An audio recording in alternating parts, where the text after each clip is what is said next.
नमस्कार सर्वांना, हाऊसवाईफ मराठी या चॅनलवर तुमचं स्वागत आहे।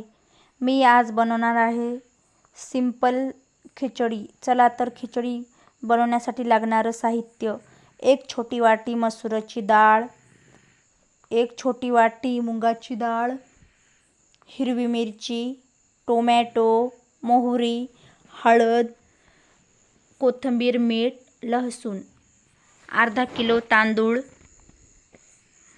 एका छोट्या भांड्यामध्ये मी तांदूळ, मुगाची डाळ, मसुराची डाळ स्वच्छ पाण्याने धुवून घ्यायची।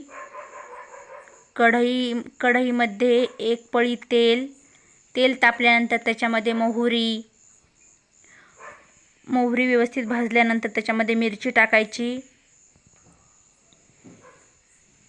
मिरची, कोथिंबीर, लसूण टाकून व्यवस्थित परतून घ्यायचा। तेलामध्ये व्यवस्थित लसूण भाजायचा। मिरची व्यवस्थित भाजून घ्यायची। लसूण लाल रंग येईपर्यंत भाजून घ्यायचा। लसूण भाजल्यानंतर त्याच्यामध्ये टोमॅटो टाकायचा। टोमॅटो व्यवस्थित तेलामध्ये भाजून घ्यायचा। टोमॅटो भाजल्यानंतर त्याच्यामध्ये हळद, चवीपुरतं मीठ टाकून व्यवस्थित परतून घ्या।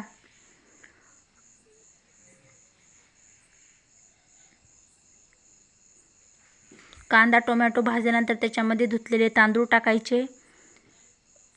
त्याला व्यवस्थित मिक्स करून घ्यायचा। पूर्ण मसाला व्यवस्थित मिक्स करून घ्यायचा खिचडीचा।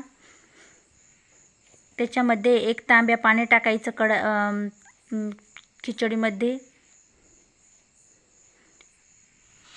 15 मिनिटं शिजू द्यायची। तुम्हाला माझी रेसिपी आवडली असेल तर माझ्या चॅनलला लाईक, शेअर, सबस्क्राईब नक्की करा। माझा व्हिडिओ बघितल्याबद्दल धन्यवाद।